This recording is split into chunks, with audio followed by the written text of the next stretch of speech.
Thank you, Dan. I'm delighted to be here with you today. And on a personal note, your story, your personal story, is a reminder, just another reminder to all of us of the importance and the dynamism and the entrepreneurialism and the energy that new Canadians bring to our country, and why we need to welcome more new Canadians to communities right across this country.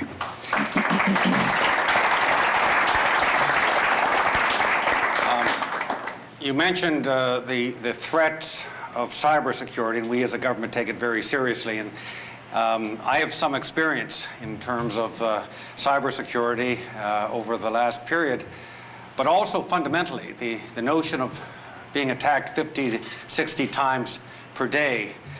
In Ottawa, we call that question period. Hopefully those are unsuccessful as well. Speaking of question period and the House of Commons, which is resuming very soon, I'm delighted to be here with Pam Demoff and John Oliver.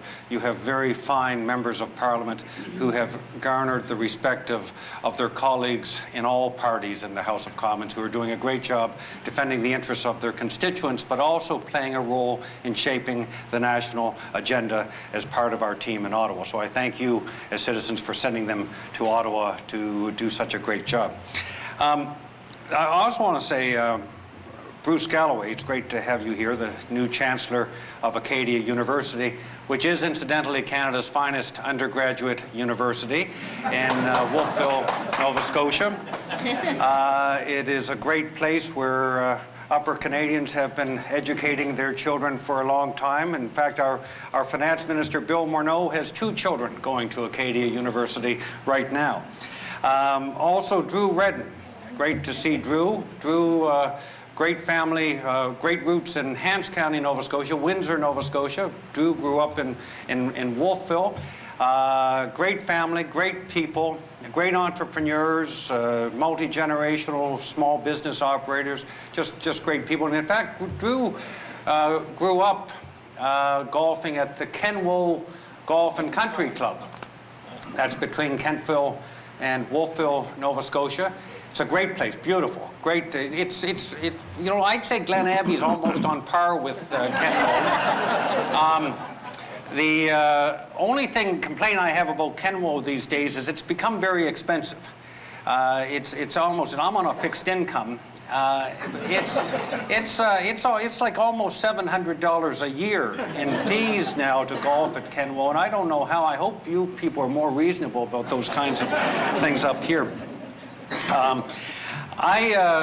Just to sort of set the table, I'm talking about digital today, but I want to talk about the economy broadly just for a moment. 3 years ago, in the first half of 2015, Canada was in a technical recession. We had gone from slow growth for a long period to no growth to actually negative growth for a period. And the plan we offered Canadians in the summer and fall of 2015 was one focused on jobs and growth for the middle class. A tax cut for the middle class, a new Canada Child benefit to help low and middle income families with kids, and a $180 billion commitment to investing in infrastructure, building better communities, and a more efficient and competitive economy, and creating jobs and growth. Now, since then, we've seen the creation of over 600,000 jobs. We've seen 300,000 Canadian kids lifted out of poverty as a result of the Canada Child benefit. We see more livable communities, and we see the lowest unemployment rate since the 1970s. So the plan is working, and part of the reason why it's working is that we really put people at the very center of what we're doing, and people and families. The idea is if you put more money into the pockets of the people who need it the most, this is what the economists call the marginal propensity to consume. And now, to put it in terms that people like me can understand, is if you put more money in the pockets of the people who need it the most, they will spend it on things they need for themselves and their families. And that actually creates growth in local and national economies. So it's making a difference. And today I want to talk to you about what we're doing as a government in terms of digital, which is very much related to that, It's putting people at the very center of everything we do in terms of how we serve Canadians. And the service, the way I got to this was, as Dan mentioned, I used to be Minister of Public Works in Paul Martin's government. And I got tired of seeing 250-page RFPs where the government would describe what we thought we needed, being responded to by 250-page proposals from companies describing what they thought they were capable of. And then 2 years later, getting a product that wasn't what we thought we asked for and was already out of date technologically. And I was there long enough to get frustrated, but not long enough to fix it. When I came back in this government and Prime Minister Trudeau's cabinet as Treasury Board President, it was like what Yogi Berra said, deja vu all over again, and nothing had changed. So I made it a personal mission to fundamentally change how we do digital to serve Canadians. That's what I want to talk to you this morning about. Now, I'm going to start off a little philosophically. Do you ever wonder what happens after you die? Well, in Canada, the government gets a fax. Now, you may not even remember faxes at this point. My 4-year-old daughters don't know what a fax is, but they do know an iPad. And sometimes on weekends, I'll cook them breakfast when I'm home, and I'll put something on my iPad to entertain them while I'm cooking breakfast. And a few months ago, one Saturday morning, I was put on The Sound of Music for them, something from my childhood, So Long, Farewell, Do, Re, Mi. Well, after about 40 seconds, I suddenly hear, Paw Patrol, whenever you're in trouble. Rose and Claire had swiped away Julie Andrews and had swiped in their favorite kid show. So if Apple can design something so intuitive that 4-year-olds can find exactly what they want in about 40 seconds, why is it the government still build websites that grown-ups can't navigate? Government exists to improve the lives of people. And modern digital gives us more power to do that than we've ever had before in our history. And it's not just simply providing better government digital services. It's actually about rebooting the relationship between citizens and government, giving government more ability to understand citizens and their needs and to service their needs, fulfill their needs better than ever before. Many of you are representing businesses, and whether you're a business or a government today, it's really important that you understand your core purpose. Again, for government, our core purpose is to improve the lives of people. Now, Blockbuster thought its core purpose was to make it easy to pick up videos in your neighborhood.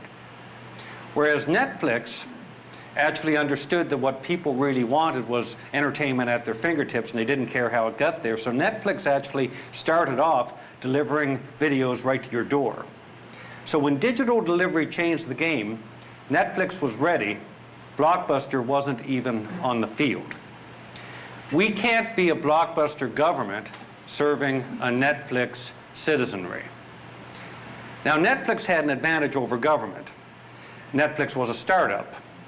Some of you familiar with government may realize that government is not exactly a startup.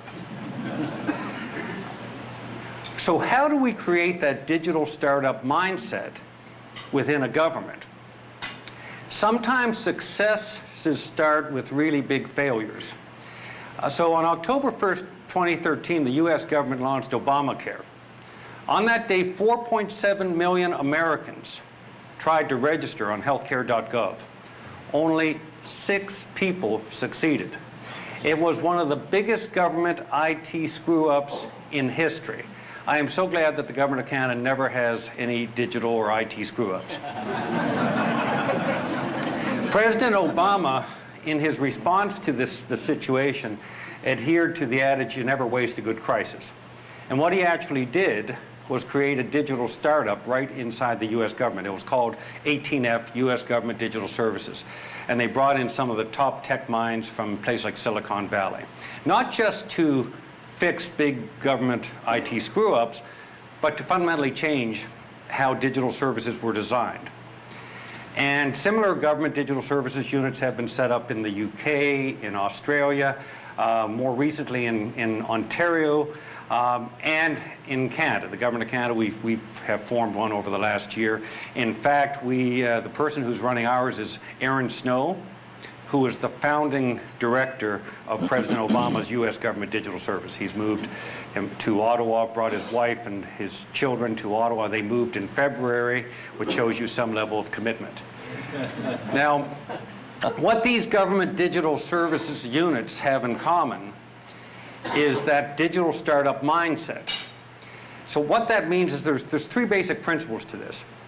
Number one, you focus relentlessly on the user of the service, and you actually allow the user to shape the service received.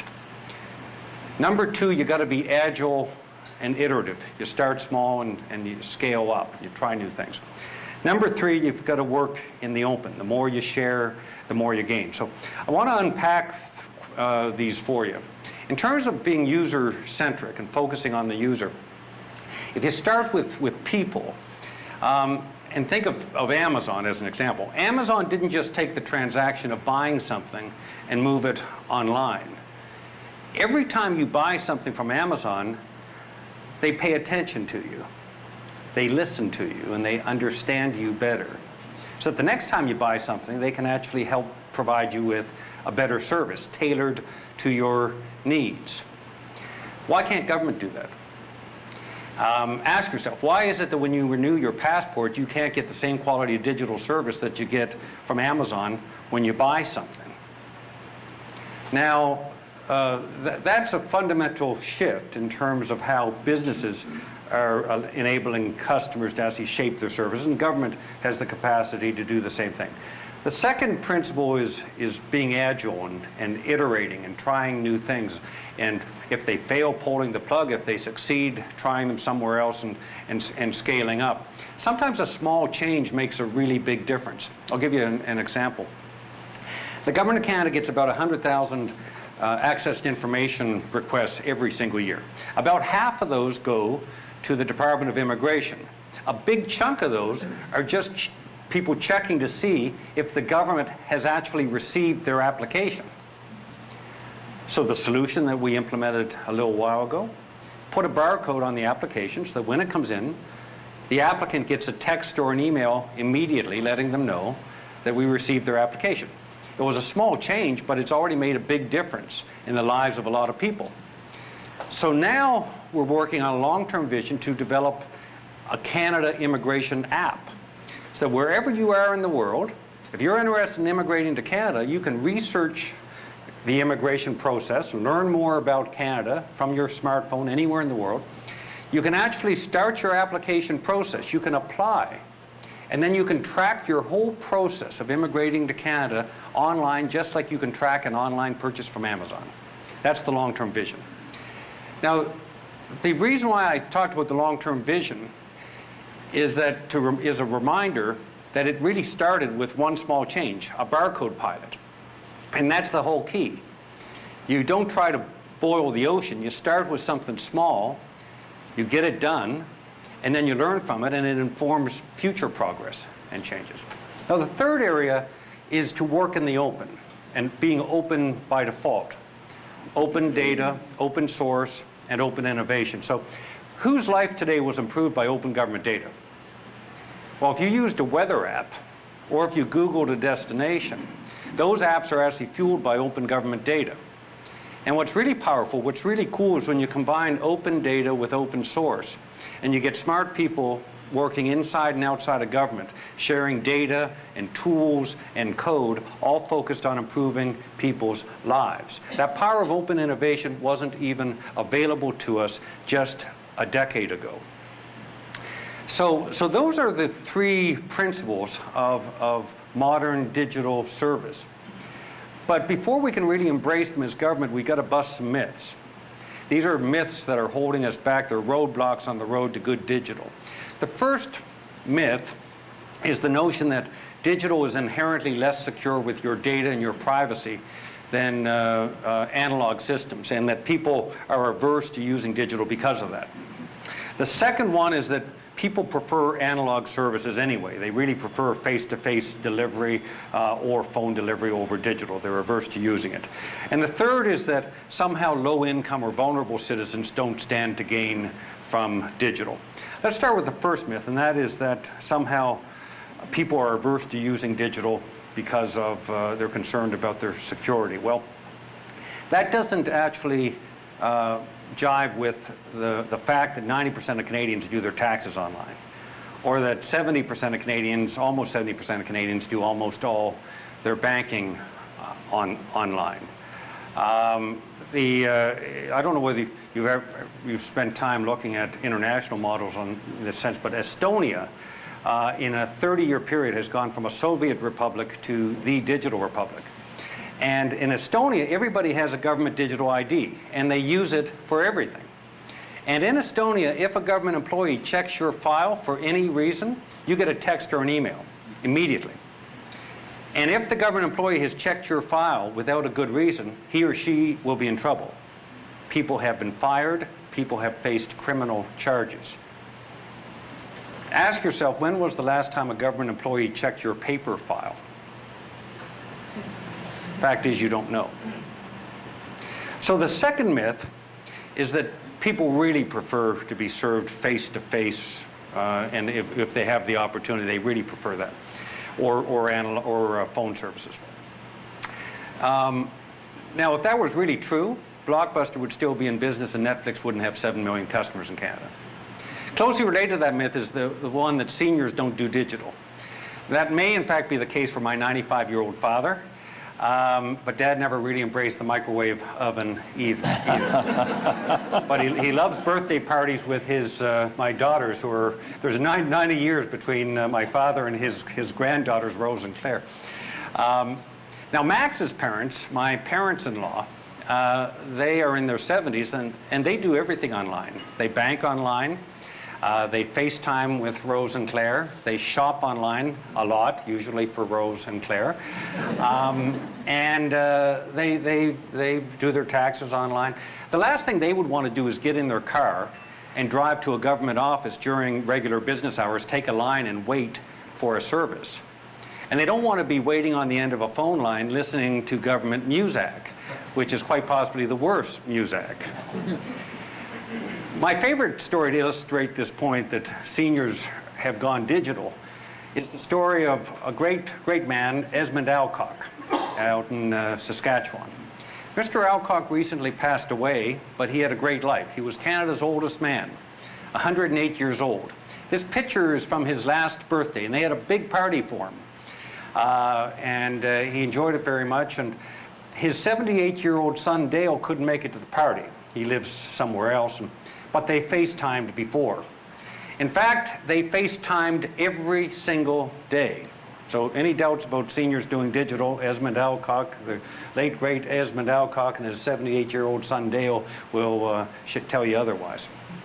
So the other is that somehow low-income people don't benefit from digital because they don't have connectivity. Right now, today, almost 26 million Canadians have smartphones. And we have free Wi-Fi in everything from fast food restaurants and coffee shops to shopping centers, to community centers, to senior centers, even homeless shelters. More locations than government could ever match. And if you think of it, in the past, how did we serve citizens as government? Well, we served them through their home address. Well, if you're precariously employed, you're probably precariously housed. If you're couch surfing, you don't have a permanent home address, but you probably do have a digital address, a cell phone or an email address that stays with you for a very long time, maybe your whole life. I would actually make the argument that it is our most vulnerable citizens, low-income citizens, who stand to gain the most from good digital services. I'll give you an example. Our government introduced a while back the Canada Learning Bond. Now, this is a grant that goes to low-income families to help kickstart their savings for post-secondary education. It's free money. Despite that, it's estimated that 2/3 of the families who could qualify for the Canada Learning Bond have not yet applied or enrolled. That's leaving about $1 billion on the table. We could use digital to nudge the families who are receiving the Canada Child Benefit that has helped lift 300,000 Canadian kids out of poverty, and get them to enroll and apply and enroll for the Canada Learning Bond. Now that's one example of how digital could help create a brighter future for a whole generation of young Canadians. So what else lies in this modern, digitally enabled future? Well, for starters, when you die, the funeral home won't have to fax the death notice to the Government of Canada. But I think we should be even more ambitious. I think we should aspire as government to provide great digital services to people while they're still living. In fact, digital is helping our government save lives. I'll give you two examples. Health Canada right now is helping lead the charge, working with health agencies from other national governments to use data to help sharing data to help predict and prepare for outbreaks of infectious diseases.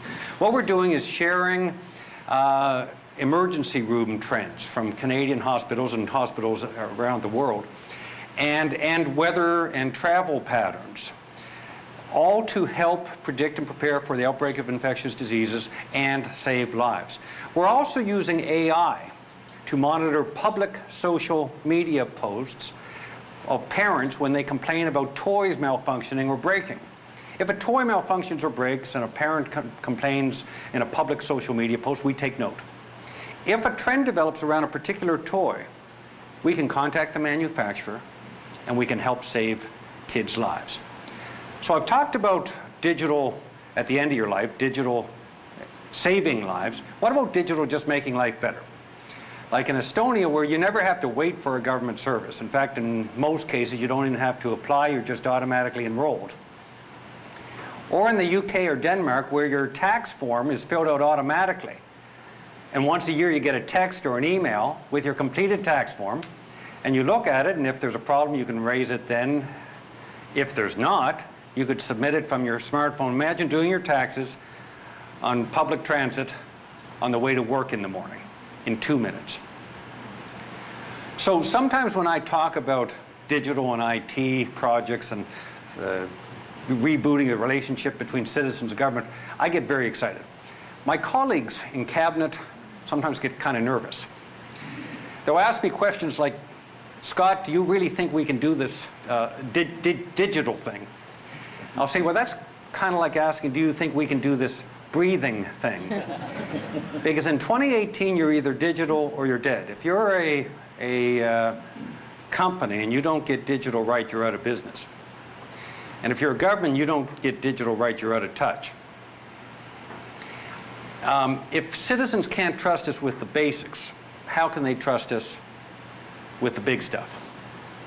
So I ask you to look ahead at a future and a vision that we have for a digitally enabled future, where you never have to wait for a government service. And in fact, in most cases, you don't even have to apply, you're just automatically enrolled.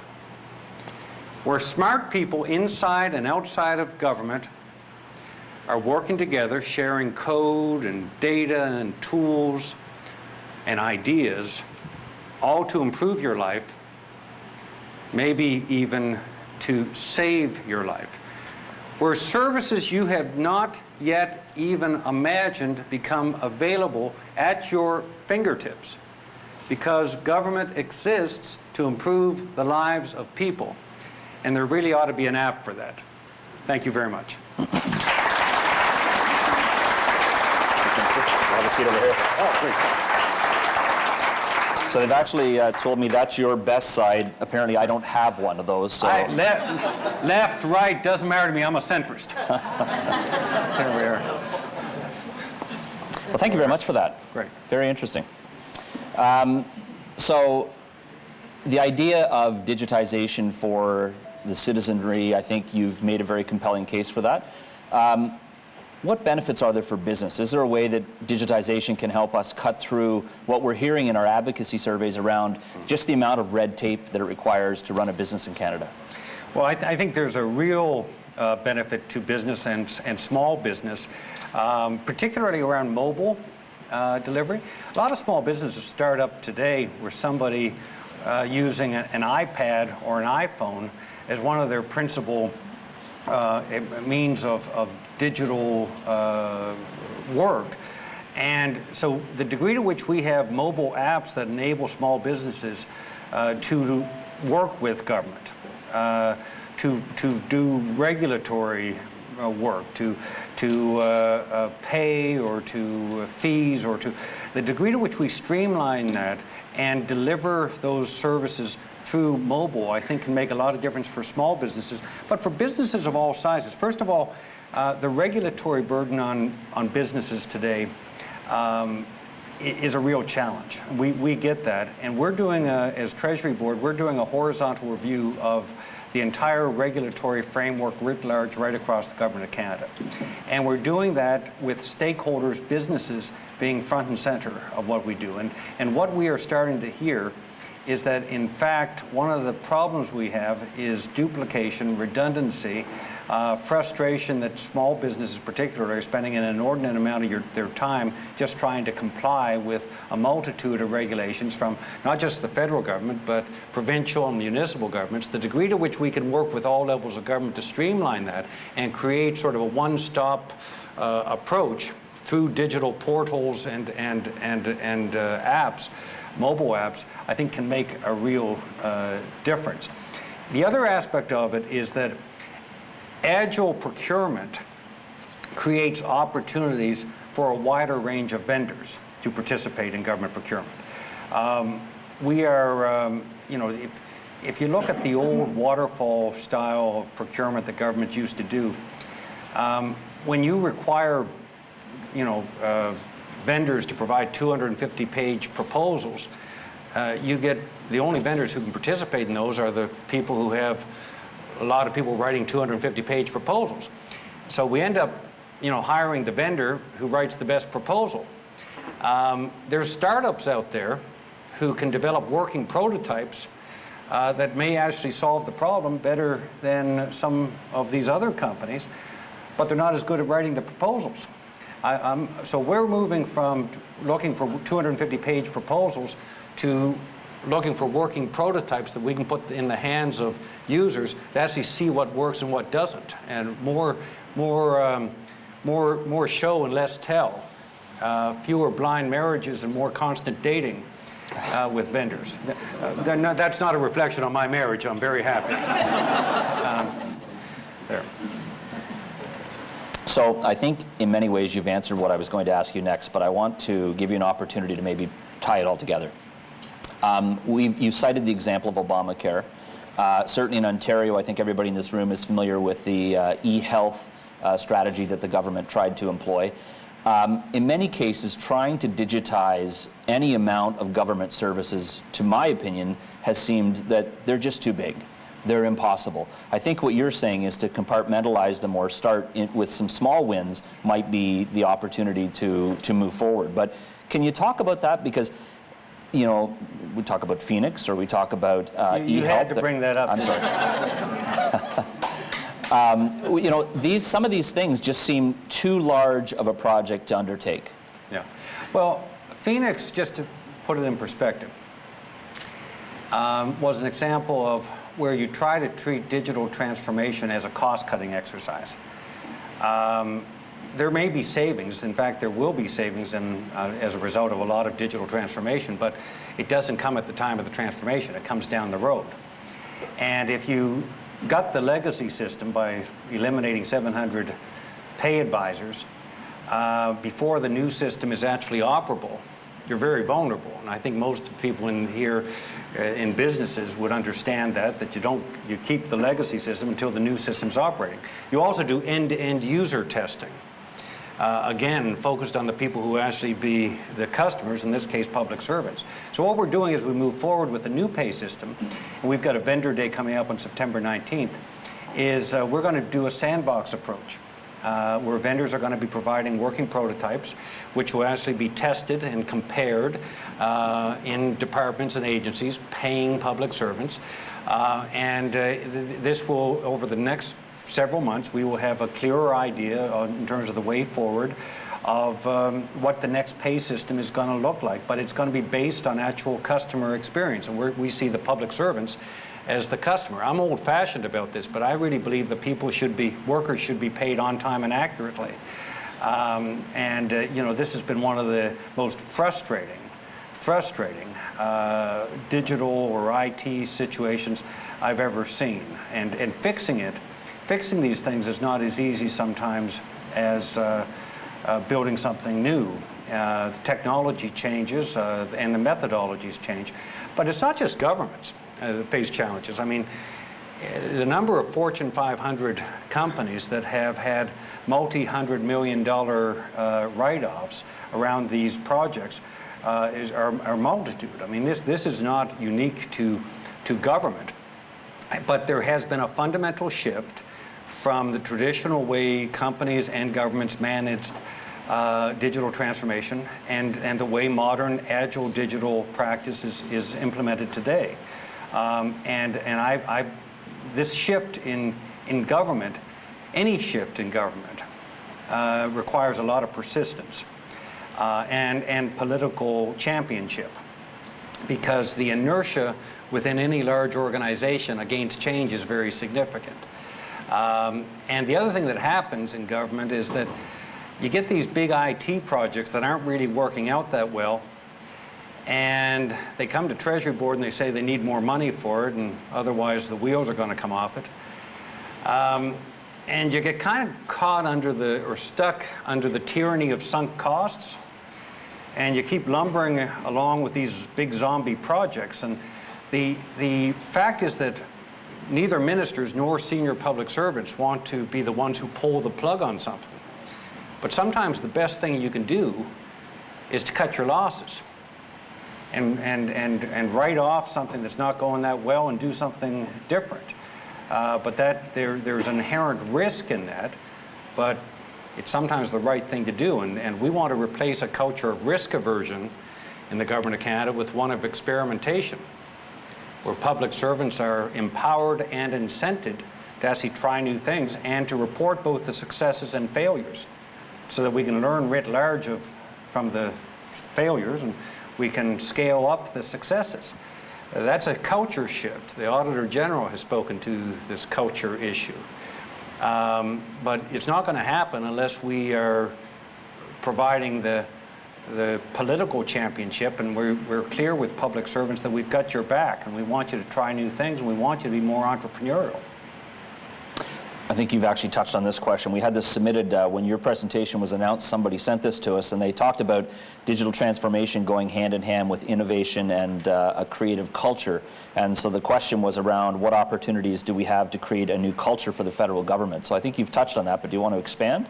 Well, just when I was pushing this idea of risk-taking, our communications people wrote some speeches incorporating some of it into it. And I'm not good at reading speeches that other people wrote for me, and they call me a textual deviant. One of the lines that they kept putting in my speeches that didn't really work for me was, we want to create a culture of intelligent risk-taking. Now, when somebody says intelligent risk-taking, and when the boss says intelligent risk-taking, you're basically telling people, we want you to take risks when they work out. Right? The reality is we want people to actually take risk, and we want to see people. If we assume you're intelligent, but we want you to take risk. We want you to try new things. Anyone who's had any level of success in any career has known that they've learned more from failures than they have from successes. I've had some pretty high-profile ones. But the reality is you have to lead by example, and you have to make sure people understand that this is a fundamental shift in terms of culture of government, in terms of trying new things. The other shift is the focus of governments for a long time has been on two things: policy and communications. The idea is if we get the right, and all the smart people are drawn to the shiny objects of policy and communications. If you get the policy right and you get the communications right, you're all set. The idea is that it just implements itself somehow. And we know how that can work out. And there's no focus on execution. Whereas if you look at successful businesses, execution is everything. So we need more execution in government, and we need more focus on project management. And we need to prioritize project management. We need to build a greater capacity of project managers within the Government of Canada. We've got to create a prestigious career path for project managers in the Government of Canada. We've got to actually create a prestigious career path for government procurement. If you've got someone who's paid 60... That's your IT, that's your digital. If you've got someone paid $60,000 or $70,000 in a government procurement office sitting across from someone paid $1 million or $2 million working for a multi-billion-dollar company, I mean, it's like Jaws negotiating with Nemo. And you know, we've got to make sure that we create a prestigious career path within the Government of Canada for procurement, and that we create more opportunity. Businesses really focus on procurement, and they have for some time, and it is the focus on good procurement. We've got to create more opportunities for people from the private sector to come into government for periods of time, serve the people of Canada, make a difference, and then go back out and back and forth, and more cross-pollination in some of these areas. So I'm getting a 5-minute cue card, and I have 2 questions I want to get in. So can we do this? Sure. That's a good question. That's not question number 1. 2 strikes against me. I'm from Nova Scotia, and I'm a politician. So. Well, I want to talk to you about being a politician. And first of all, I'm going to, this question is very near and dear to my heart. So I'm going to quote you to you. Government exists to improve the lives of people. And you touched on it today, but in earlier presentations you've made, you talked about that digital gives us more power to do that than ever before, not just in digital services, but in rebooting the relationship between citizens and government. And I would put to you that, first of all, I believe that your first statement is especially important, and that perhaps it underlines the fact that good governance can simply be good. But I detect a greater apathy towards politicians and politics in general, and our discourse has really sunk to a very low level, and perhaps it's permeated by the border and some of the things going on in the States. But can we rebuild the trust in politicians and rebuild people's trust in government? Some of what has happened politically in the world has come from people convincing citizens that government is no good, that government doesn't matter, and to the point that people just rage against government writ large, and they want somebody, they elect people who don't like government. And that comes from, in some ways, people losing hope, inequality, whether you're talking about Brexit or some of what's going on in the U.S., people vote for a populist response when they have personally lost hope for themselves and their families, and they don't see a way forward. When the trust has broken down between people and government, and that they think that the system just is broken. And I continue to believe that government can be and must be a force of good. And the digital part of that is that in the past, people's interaction with government in terms of a two-way relationship was basically on election day. The time that people had an opportunity to actually provide their view was really on election day. And between then, there wasn't a whole lot of meaningful interaction. With digital services, every time a citizen interacts with their government in the time that they're receiving a service or is an opportunity in modern good digital for them to be providing feedback, and for government to be learning more about their needs, and for us to be shaping in real time the services we offer them. So I actually think that really good digital services can create a bond with citizens that is based on their own individual needs and their families' needs, that can actually help strengthen the government or their relationship with government. I really do believe it's not the only thing that needs to be done to restore people's faith in government, but I really think that it can play a role. If we can't serve people well in the way that they have become accustomed to receiving services, I think that threatens our relationship with citizens, the same way that if a company can't serve people well the way they want to receive services, it will break that company's relationship with its customers. The government has a monopoly in some ways on services, but it shouldn't make us complacent. The reality is, one of the fears I have is if we don't get good government digital services, is that over time, smart digital enterprises will bolt on sort of an intermediary role. They'll create an intermediary role between government and services and citizens, and have a pay system where ultimately, and this can happen, this is happening in some places, where people ultimately, for fundamental services, are going to, the quality of the service they receive will be based on their ability to pay.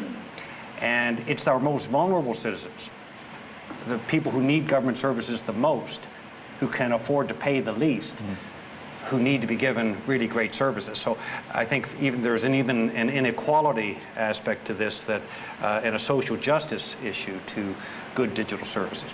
I got the 1 minute cue about a minute and a half ago. I'll be super fast. We have the microphone, so. Can you give us just a very, very quick, I mean, for this business crowd, I think it would be a tragedy if we didn't get a very quick update, if you can, on where we are with NAFTA. Well, we are in constant communication with Minister Freeland and our Prime Minister's team back and forth. I'm in communication with, we've minister-to-minister relationships with the Trump administration, with President Trump's administration, are actually quite strong. I work with Mick Mulvaney, who is the President Trump's budget director. We've got good relations back and forth on an ongoing basis. The current negotiations are constructive. We're making progress. There's a lot of moving parts. Again, Chapter 19, the dispute settlement mechanism, is really important to Canada. It's essential. We're working through this. Of course, Oakville, the Auto Pact is something that is tremendously important to Canada. These are some of the areas where Minister Freeland is doing a tremendous job. Our negotiators are doing a tremendous job. This is not an easy file. No. I'm not saying this, you could expect me as a part of a government to boast about how well we're doing on something, but I actually do believe, and I can tell you, I'm not speaking just as a member of the government, but as a citizen, I don't think our government could be doing a better job of person-to-person negotiations, defending our interests than right now. I really think, and it isn't just over the NAFTA negotiations. From the day after the last election, we have had a whole of government strategy to work legislator to legislator, minister to minister, prime minister to president, with President Trump's administration. We will continue to do that. We will disagree. You can disagree without being disagreeable. But we're working, we want an agreement. NAFTA has been good for citizens, for jobs, for growth, for Mexico, Canada, and the United States. Any artificial barriers between our economies is bad for jobs and families in all three countries. And we want a deal, but not just any deal, the best deal for Canada. Thank you very much.